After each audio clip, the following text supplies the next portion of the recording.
Welcome to Brook and Bramble Farm Podcast with Chris and Micah, where we talk about budget homesteading, homemaking, and whatever else is on our minds. Merry Christmas. We're back for just one A event. special bonus Christmas episode. Yeah. New season doesn't come out till next year, but Christmas time is here. okay. We thought we'd do a little special episode because Chris and I haven't talked to each other in weeks, so we thought we should probably do that. Yeah, I mean, I haven't heard your voice in weeks. Finally, we're opening up to each other. How have you been? So Christmas. What do you like to do at Christmas time? Same stuff you like to do. We actually, growing up, we had, what were our traditions? We used to go out to my dad's family in Buffalo, New York, that was a long drive, and we would do it like 2 days before Christmas, and then go visit we'd stay at my grandparents' house, and they had this like beautiful, huge Victorian that was like sitting in the middle of Tonawanda. Mm-hmm. And I don't know, I just remember it being really fun because like all of my dad's relatives were there, and it was a huge house. It reminds me of like the Home Alone house, but it didn't look like that. It was more Victorian. Like there was like a huge dining room off the kitchen, and then there was a huge living room off the dining room. That's fun. Okay, Yeah. but more specifically, what do you like to do at Christmas time now that we don't go to Buffalo? Yeah. I enjoy just, what do we do? Oh boy. We watch Muppets Christmas Carol. Sure. Well, we do. The kids don't yet. Yeah, because they're terrified. But they will. They'll get there. The Ghost of Christmas Past is a little creepy. Yeah. The Ghost of Christmas Present, or Future is that creepy. One's creepy too. Mm-hmm. But we love the Muppets. Yeah, it's a fun tradition. And we do I don't know if it's on your medieval Christmas playlist. Yeah. There's one song in particular that's very heavily, it's like a medieval song, but it's very heavily influenced by must be by the Crusades or something, because it's very Middle Eastern sounding, and it's done on like a snake charmer whistle. Charmer whistle? I don't know what or flute. Snake charmer. I don't know what that instrument is. Don't ask me to. It's like puffy in the middle. It's like a it's like a recorder, but it's got a reed. It's almost like a gourd. Yeah, we'll call it a gourd clarinet for now. Snake charmer gourd. Snake charmer gourd clarinet. Anyway, so there's a song in there that's like, it's a Christmas song, but it's played mainly on that instrument. And we made a comment at one point that it was like a snake charmer playing for a Christmas cobra. Anyway, it was an inside joke that we took too far, because now we have a Christmas cobra. We have a stuffy. It's a little stuffed snake with a Christmas hat that I sewed onto it. Some people play Elf on a Shelf. We play Where's the Christmas Cobra? Pretty much like Elf on the Shelf, because we hide it at night. Well, we don't tell the kids that it's watching them or anything creepy. No, it doesn't watch them or report to anyone. It just hides. Yeah. So. And you can't read too much into the fact that we're using a snake to celebrate Christmas. It could be a little weird, but yeah, it's just because of that song and just particular silliness. Song. Christmas silliness. Yeah. Christmas Cobra. We have an advent calendar that the kids take turns opening a little drawer, and they pull out a little felt ornament that Chris and I made. Well, I made all of them. You made one. I did, but mine was exceptional. Yeah, yours is good. He made a little nutcracker. It took me a lot longer. They're all made of felt. They're like, we have a sled, a candle, a little dove, a piece of pie, a snowman. What else? They're all little Christmas things. Of stuff, yeah. And so the kids pull them out and they just hang them on the tree, and it's kind of like a Christmas countdown, which I guess every advent calendar is. Yeah, and that's actually I always wanted our Christmases to be more like that kind of stuff, because I don't like buying lots and lots of stuff for our kids. No, we're actually, every year that goes by, I think we get them less. Yeah, we do. Which is kind of the opposite. We're like... Well, no, I mean, It's actually we set the bar high and then we lowered it. We say we get them less, but I think we actually give them more in terms of like fun stuff. For Christmas that isn't necessarily gifts. Mm-hmm. Like every Christmas, for the first Christmas here, what did we do? We had like a tree and that was it.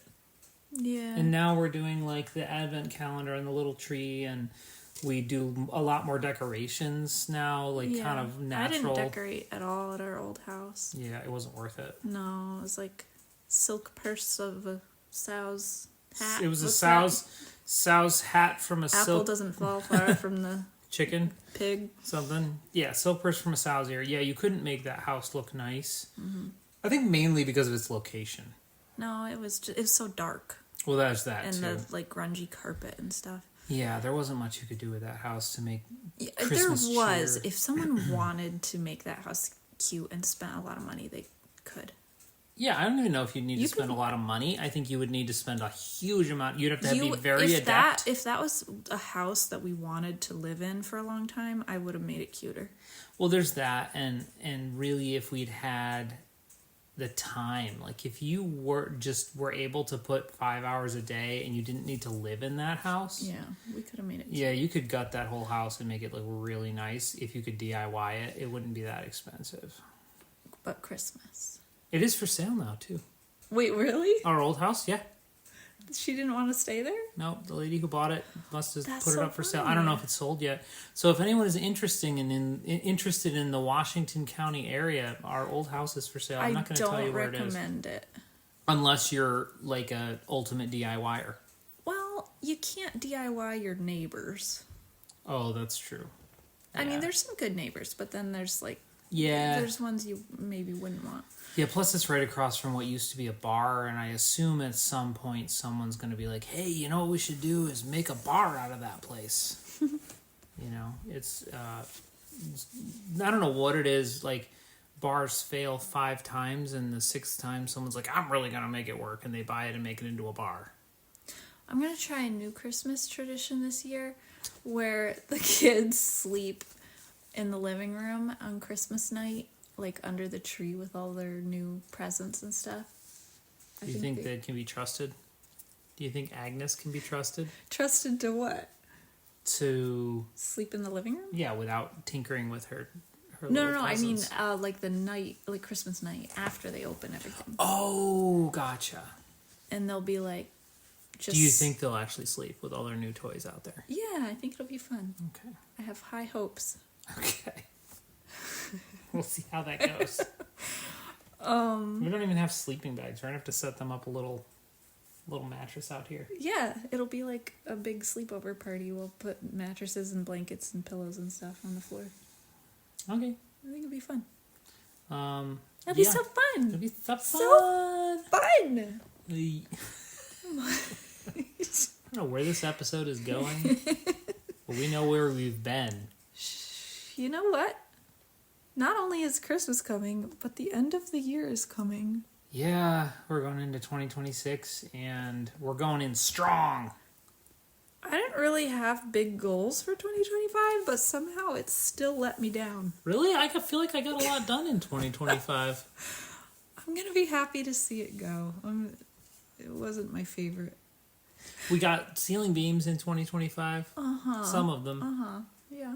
Yep. That's true. Yeah, we've slowly started transforming our living room kitchen area I've been hand hewing beams out of beautiful rough sawn wood. My brother-in-law loaned me his adze so that I could chip them up to make them look hand hewn, and to make them look hand hewn because they actually are hand hewn now. Mm-hmm. And then I had to hollow them out and then anchor them to the ceiling as fake beams, and I made it really overly complicated. But no, they're beautiful. But they look legit because they have little fake mortises that the little intersecting beams notch into, and from a distance, I think you'd be fooled. So anyway, yeah, they look really good. Yeah, they're a fun project, and they're gonna look really nice, and we're gonna feel like we're more in a 15th century French country cottage. So that got done or started. 15th century French, huh? I don't know. I like some sort of European cottage from the 1500s. All right. All right. Yeah. Whales. What? Okay, sorry. Small Luxembourgish France cottage. is fine. We can stick to France. Okay. I was thinking like England or one of the island ones. Like Jamaica. Madagascar. Anyway. Is Australia technically an island? So I just checked my sweet potatoes. And they're not done yet. That's fun fact for everyone listening. The sweet potatoes are not currently. Mike has been making these sweet potato brownies that are like, you know how people try and fool themselves into thinking their brownies are good when they're made with healthy ingredients, like the like bean black brownie. bean brownies. Don't feed me black bean brownies. I just want brownies if you're going to give me brownies. But the sweet potato brownies are actually really good. I didn't like them on the first try, but something about them said, try me again. Once you add a bunch of chocolate chips to them. I think the chocolate chips are what I really like. Yeah, there's word to the wise, they're very, very healthy. As long as you don't add chocolate chips to them. I've been making them a lot because I want to eat brownies every day, but I want to feel like I'm still being slightly nourished. So maybe we could make that a Christmas tradition where we just eat sweet potato brownies every day until Christmas. It's like starting in August. Coming into 2026 with a New Year's resolution. A little bit of weight to lose. New Year's resolution is only eat sweet potato brownies, and that will help you lose weight for your New Year's. It's a twofold. Yeah. That's how it works. Yeah. Yeah. I'll buy into that. So starting in August now, tasty. We'll do sweet potato brownies up until Christmas every night. I've already been doing that, man. Well, so the other thing is we found this place nearby that is very dangerous for me. I don't know why. I'm so fixed on this place that sells everything in bulk. It's such a fun I get why people like BJ's. Or Costco. BJ's isn't even that bulky. It's not. I tried to go there the other day and it was disappointing. So even Costco, I've never been to a Costco, I'm not going to lie, but I've seen videos of people that wander around Costco. This is a legit backwater restaurant supply. I don't even think, it's not even well lit. It looks like a warehouse. That's how you know it's good. That's how you know it's good. You walk in and it's one fluorescent light on the ceiling. Ooh. And the whole thing's just a concrete building. Yeah. But yeah, it was I was getting 50-pound bags of flour because it's a restaurant supply for bakeries and stuff. I'll get random texts from Chris during his work day. Random text at I'm on my lunch. 10:26. That's not true. It's on my lunch break. Do you want 30 pounds of yeast?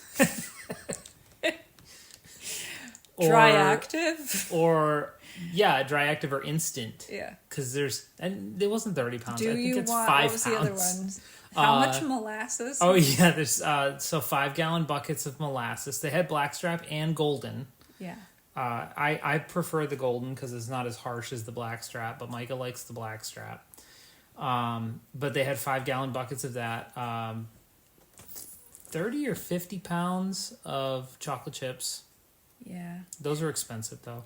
We just don't have a storage unit for all this. I think we need a warehouse just for bulk supplies. Okay. Because the next thing I'm going to probably want to buy there is 5 pounds of garlic powder.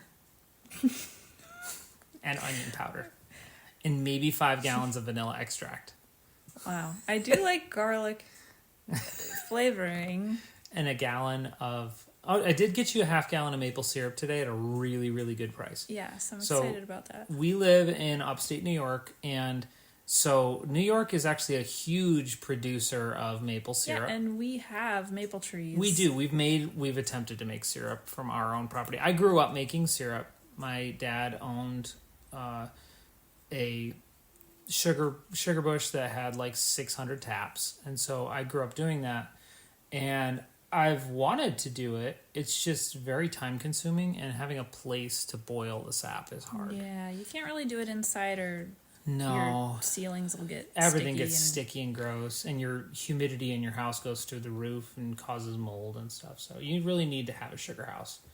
So anyway, we live in upstate New York, and you'd think being close to the source of maple syrup that it would be relatively inexpensive up here, but it's not because of the sheer amount of labor involved. But I found the maple syrup today I'm circling back to the amazing bulk store. I found the maple syrup, New York maple syrup, for a really reasonable cost. And Micah will only use real maple syrup, so... Because she's some sort of maple I'm just snob. so snooty like that. Would you like some pearls on your maple syrup? Sorry, I don't want corn syrup with a hint of maple. No, the one I get has butter flavor. Yeah. Case in point, it's amazing. Is it? Fake syrup. I grew up on maple syrup, and I just never have liked it. You know, I think that's weird. You know what I do like? And honestly, I would, if I bought a gallon of maple syrup tomorrow at that bulk store, because a gallon is relatively inexpensive, I would turn the whole thing into maple cream, and I love maple cream. I would just eat, when I was a kid, if I had a chance, like if my parents just gave me full reign of the fridge after they made maple cream, I would have eaten like 2 tubs of it and then probably gotten really sick. Wow. But yeah, maple cream on like just on toast. It was so good. That's a Christmas tradition. We would do we'd have maple candies and stuff. The maple sugar stuff is really good. When it's like shaped like a little maple leaf. Yeah, we have the molds downstairs. Bite into it and it like melts in your mouth. My dad gave me all the molds from his maple candy, which is the little maple leaves.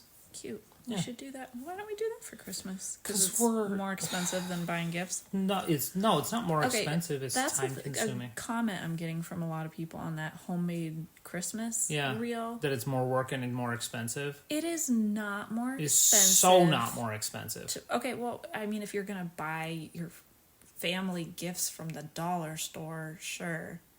Well, the other thing is people are looking at like the candy pecans. Well, pecans are expensive, depending on where you are. But you're not necessarily giving every person one whole bag of pecans. Well, the other thing is just a small element in a larger gift basket. I think the other thing that people get hung up on is they look at exactly what you've done and they say, I can't do exactly what she did, therefore, because it's too expensive. The candy pecans were meant to represent a larger idea. They are actually a metaphor for happiness and joy at Christmas time. Of homemade Christmas presents. Right, I wasn't saying everyone literally needs to make exactly those things. Yeah, because someone also responded like, stop stressing people out and telling us to do homemade gifts. Why are you holding a virtual gun to our heads and making us... I'm sorry. Yeah. People don't understand how the internet works, but they're trying to be on it. Yeah, well, the other thing I thought about when they were saying that, like, what is literally one of the least expensive but most delicious things that last for a long time that you can give people that you make? Biscotti. Beef jerky. What? I was going to say beef jerky. Buy a cow. Then you have to get the cow butchered. Then you have to get a dehydrator. But then after that... Biscotti is so cheap. It's so cheap and it's so amazing. It's quick to make. It's easy to make. It's very classy. And people are like, oh my goodness, I didn't know you could make biscotti. Yeah, it's a very classy gift to give people. Kind of surprising. Yeah. I like to do that for birthday presents because I do like a little coffee gift card sometimes along with it, or like a mug. Sure. And it's like a little coffee themed gift. Yeah, because biscotti's amazing, dunked in coffee. Mm-hmm. And we're probably, you're going to get someone say that it's actually pronounced biscotti. So for that reason, I threw that in there. If anyone wants to tell us how it's actually pronounced, please don't. No, I don't think so. Biscotti. Stop. I don't want to stop. I'm just going to throw it randomly. Stop. I'm editing all of that out. No, you're not. It hurts my ears. No, you're not. You're not going to edit any of it out. Okay, moving on. So make your own gifts, Christmas gifts. And we actually like to give people consumable gifts, like stuff that they can eat. A lot of it because we feel like sometimes we're burdening someone with useless junk if we get them like an actual present. Well, because that's the way we feel. The thing with adults buying other adults gifts is that you're kind of unless you know them really, really well and you already know what they want. Yeah. It's kind of a shot in the dark, like, oh, this kind of made me think of you. But, like, yeah. They probably, if they really wanted something, they would have bought it themselves already. So they either have it already or it's really not something they really need. And it's a nice thought, but you're wasting your money on nice thoughts. Like, and they're not going to be able to use it most of the time. And then these things, when you have kind of a smaller house like we do, I mean, it's not so small, but storage is sort of an issue. Storing things or like finding places for things. We have everything we need. And so it's just kind of extra. Well, now, one thing I will say that I always love to receive is a nice pair of warm socks. That's true.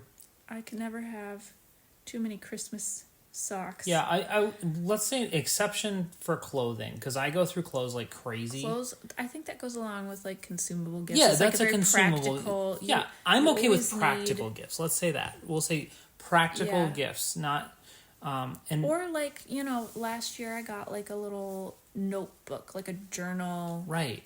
That was handy, like, because you can always use that. There are but it's still consumable. Everybody can use and. Yeah, stuff you don't have to store, stuff that you use all the time.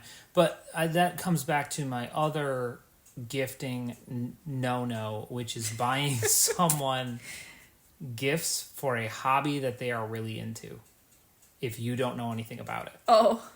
That's an absolutely atrocious idea. Like, okay, so your brother is really into photography. Uh-huh. Like, could you imagine? You wouldn't try to get him like a lens for a camera? Like, I don't know what kind of camera he has. Yeah. Like, here's a lens. Enjoy. Right. Like, I'm sure, like, there are people that would try and get me gifts, that have to do with, say, pottery. Mm. But they don't really know. But what about like a book about pottery? See, that would again, be nice. That would be a great gift. We have a lot of caveats here, don't we? Yeah, we do. Books. I love books. That's you can't go wrong with books unless if they're anyone weird. Who knows us is listening to this, they're like, never buying those two gifts ever. Yeah, pretty much. We're writing you out. We're sorry. No, if you've given us a gift in the past, your gift was an exception. It was the best. We have never. So thank you. No, we very much appreciate people who get us gifts. Of course. Like, we're very grateful for people that even think of us to get us gifts. The fact that people even care is nice. Yeah, it's very nice. And we appreciate people getting us gifts. But I think our approach to gifting, that's the thing, is that we're not saying we're ungrateful for gifts, but our approach to gifting is very practical. Well, okay. So if... Maybe you could edit all of this out. No, I won't. We're thinking out loud here, and you're along for the ride. And if you want to misunderstand us, that's fine. But what I don't appreciate, there are few times when I don't appreciate a gift. What I don't appreciate is when someone buys something incredibly large without checking first. Or really expensive and large. That depends, but like for the kids, a very large gift without checking first. Right. Is this something you guys would make room for in your home or whatever? Right. That's something I don't appreciate. Yeah. But other than that, I always appreciate the thought. But yeah, and we're not gonna like... Oh, should I talk about our tradition of what we do on Christmas night after the kids go to bed? What do we do on Christmas night? We sort through all their new gifts. Oh, yeah. So I'm only saying this because I think if your parents are listening, they already know that we do this. And usually it's not their stuff anyway. But we'll sort through stuff people have given the kids and take some of it away and put it in the basement. Yeah, it gets stockpiled for a later date if we need it. If we decide we need it. Actually, last year was the first year one of them noticed something missing. Yeah. And they were like, "Where's that thing that we got yesterday?" But we that's actually the first time in 9 years of parenting that was the first time they noticed something missing. And we don't throw it out. We just put it in the basement. And sometimes throughout the year, I'll like bring stuff up as little surprises. Right. And be like, oh, this is from so-and-so. But we also have given both grandparents, I guess, that they should really only be getting one gift. Yeah, we have suggested that. Because it gets so overwhelming so quickly that, like, even just trying to, like, load up the car is very hard. Like, I just feel like just trying to fit everything into our car to take home sometimes is, like, we appreciate how much their grandparents want to give them gifts. Yeah. Because we understand it's like, do. And I'm sure we'll be the same way someday. Yeah, but it's also, it gets overwhelming for us. Yeah, it's like you come home and like the house is messy. There's just stuff all over the place. Yeah, and we're trying to sort through it. You don't know where anything belongs because it doesn't have a spot. And all three of our girls are in one room now, so there's that much more stuff crammed into a tiny little bedroom. Yeah.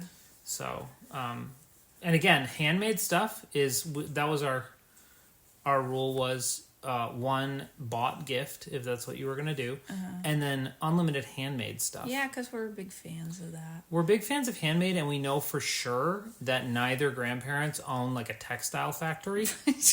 So if you're like, oh, we made these 6,000 sweaters, like they just didn't have us this year. Like we made this birch bark canoe for the girls. That'd be cool. Actually. We made you a cruise ship. Mm-hmm. Yeah. Yeah. So that was our rule, and it's one of those things. Like Christmas for us has become more about experience than about the gifts for the kids. They still get gifts though. We still get them stuff. We're not like total anti-gift people. But well, we were gonna talk about the thing I wrote. Oh yeah. Yeah, let's talk about your unfitted kitchen guide. What's it called? The budget-friendly guide to the unfitted kitchen. Yeah, so Micah wrote an entire guide. It stressed her out a lot. She got really into it, and it was I could tell. I could see the stress in her eyes.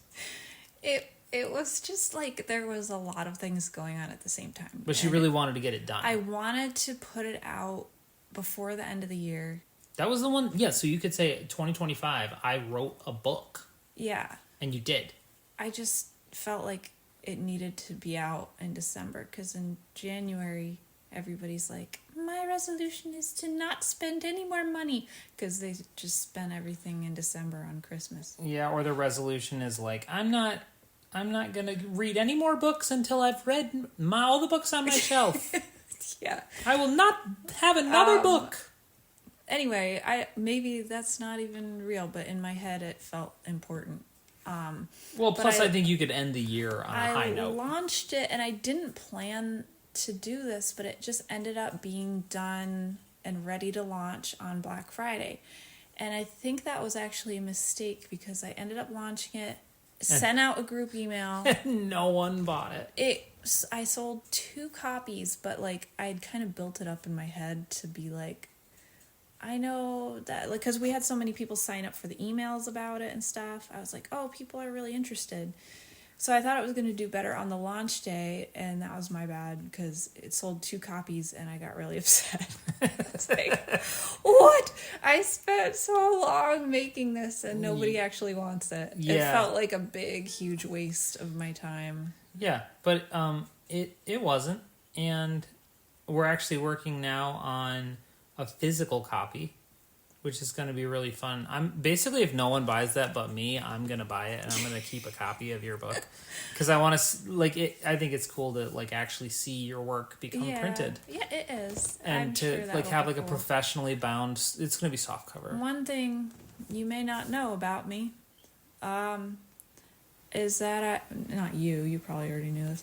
When I was a kid, I wanted to be an author when I grew up. And here you are. But actually, a technical writer. Our oldest daughter at bedtime was like, when I grow up, I want to publish a book like you. And I was like, honey, I didn't publish it. I'm just a fraud. I'm selling an unpublished book. Well, it's self-published. Yeah, it's not as cool, but yeah. She's like, oh, well, I'm going to publish mine. I'm going to be better than you. Yeah, it's self-published, but it's, I think it's a really good book, personally. Thank you. Did you even read it? I did read through sections of it. I didn't read the whole thing. But yeah, we're working with, to get a softcover copy made, that will be up for sale hopefully soon. And it would be cool to actually get like a physical copy out there. I don't know. How do you get a book into Barnes and Noble? You call them up and like, hi, Mr. Barnes and Mr. Noble. I would love to put a book in your stores. I think you just sneak them in. Oh, that's a good idea. And then when they get up at the register, they scan them and they're like, wow, it's not coming up. So whatever, just give me the money and I'll give you the book. Yeah. And then perfect. No one. And you don't make anything. Yeah, you make nothing. You spend all the money on it. But it gets out there. It's like an ultimate joke on somebody, but it's a joke on nobody. Joke on yourself. Yeah, you're pranking yourself. But thank you to everyone who purchased it. I assume you're all listening. And everyone who reviewed it. The reviews are so nice. Yeah, I think that's what perked you up afterwards. It warms my heart. Yeah, actually, yeah. I was like, people are saying nice things. I feel better. Yeah, no. No, just even the first nice review that said it was really helpful for them. It's like, well, okay, now it doesn't feel like a waste because someone is actually finding my information helpful. Yeah. For their lives. I improved a life. I agree. I think if one person can save $100 on their kitchen because of me, it was all worth it. Yeah, so if you're listening and you haven't looked at the book, it's actually a really cool book. It has all of your research. You did a lot of research on. I did on everything, and it has a lot of like comprehensive plans in it. Like if you want, they're all again.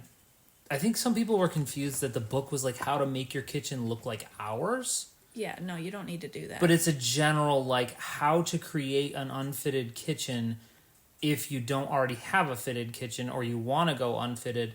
And it includes like generalized plans for like how we made our table, how we made our kind of freestanding furniture that houses our dishwasher and our sink and our little dairy table that has the drawer in it. Yeah, but it also is like Facebook Marketplace keywords, like but that kind of thing, and other places you can go to find that stuff and find. It's just like other options, so you don't have to go to Home Depot and spend like $10,000 on cabinets. $9,000 on cabinets, and they're chintzy cabinets. They're not even that great. Yeah, and so, but even going back to like the plans that are in there, those are generic plans for what we have, but they can easily be modified to fit any kitchen. Yeah. And so the great thing for you is that if you buy it, I've already done all the research as to whether a dishwasher fits in the sink station. And I can confirm that yes, in fact, it does. There you go. Yeah. So did you do anything about the fireplace in there? Yeah. If you wanted to add one of those? There is a whole chapter on the fireplace. I mean, it's not like extremely technical. Sure. Or like, because I don't know what people's codes are in their states or whatever. Right, like California, you wouldn't be able to add one. I can't guarantee that you're going to be able to put a fireplace in your kitchen like we did. But if you were interested in how we did it, I wrote that. If you live in a free state. We live in New York. No, I'm saying if you live in a free state unlike us. Oh. Like Tennessee has... If you live in Tennessee... Tennessee has no building code. Yeah. Like you can literally just build That's whatever. Wild to me. Yeah, Our house would have looked pretty different. Well, it's also a little sketchy. I'm not going to lie. Like there's no fire code in Tennessee. Has anyone done studies of like how many houses collapse? They actually have done studies on how many houses have burned down in Tennessee, and I only know this because our current fire inspector used to live in Tennessee, and he was a fire investigator in Tennessee. Oh. Because he spent he was a busy guy. Yeah. Oh no. Yeah, because there was no fire code at all. Oh, that is bad. Okay. So, yeah, I think that code has its place, but in New York, it's so heavily overdone that they actually legislate convenience into the code, which is really annoying. But anyway, back to the fireplace. Micah had some discussions on the fireplace, and there is a lot of information out there on the fireplace. The only thing that's unique about ours in our kitchen, if you're going to read the book and read her fireplace section, is that it's raised. Other than that, it's essentially just a fireplace. That just reminded me of for some reason, the reel that I made about, it's just an oatmeal recipe, but I labeled it Nourishing Gruel, just because I find that funny. Do you know what I'm talking about? Yeah. So the video where I'm just like serving up oatmeal, you're slapping it in the bowl. But that's taking off on Facebook, and everyone Isn't it like a 20-second reel? Why is she serving it like that? Why is she so angry? But anyway, somebody thought they didn't realize it's a raised fireplace because you can't tell in the video. Yeah. Somebody was like, I just don't understand why you're serving it on the floor. And I was like, oh, it does kind of look like I'm just like hunched in front of the fireplace. Let me serve my oatmeal up on the floor. Some of us don't have raised surfaces. Yeah. Anyway, yep. Facebook's so silly. But Facebook really is. It's just full of, I think, a lot of bitter people just go to Facebook. I think their thoughts are connected to their fingers. There's no filter. That's the thing. Maybe we should just call it filterless Facebook. They say exactly what they're thinking, and they think that you served the reel to them personally. Yeah, you literally mailed it to them. You made it for them, and you put it in front of them. Yeah. We can go on and on about how Facebook is challenging to deal with at times. We need to wrap this up because my sweet potatoes are done. Oh, sweet potatoes are done. I gotta make brownies. They're not gonna make themselves. So we have rambled on with not like a generalized Christmas theme, but so this is supposed to be Christmas Carol. What other movies do you like? Wow, we already did the movie. What books do you like? Christmas books. Mr. Willoughby's Christmas Tree. Mr. Willoughby's Christmas Tree. Yep, for sure. Yep. That's a fun one. Is there a Brambley Hedge Christmas? There's a Winter Story. That's the one, yeah. That one's fun. Oh, I like that one episode. I don't know what episode it is, but the Little House episode, we've watched it 2 years in a row now. Where Laura buys the stove? Carrie buys the little star that goes on the tree. Yep. That one's cute. I'll have to look up what that was. There's that one, and then I like the Victorian farm. Christmas episode as well. Victorian farm Christmas. It's a BBC show on Amazon. Yeah, that one's fun where they do the fun games. Yeah. Yeah. And I like those. So Ruth, if you're listening to our podcast from Victorian Farm. She's not. Please. We don't know that. Okay. Please feel free to contact us. And now we will sing you a carol. Yeah. Anyway, so... And do you have anything else to say? I don't think I do. If anyone has any questions for us, hit up Micah on the gram. Yep. Once again, you can DM me on Instagram. I'm very, very chatty on there. I will probably not respond to Facebook Messenger. At least not quickly. No, I don't respond hardly at all because it just feels like people are texting me and I don't know. Okay. And also, people on Facebook scare me a little bit. Yeah. I'm sure you're all very nice over there, but some there tend to be more scary people on Facebook. Yeah, so I prefer Instagram DMs. Yeah. And it's all about what I want.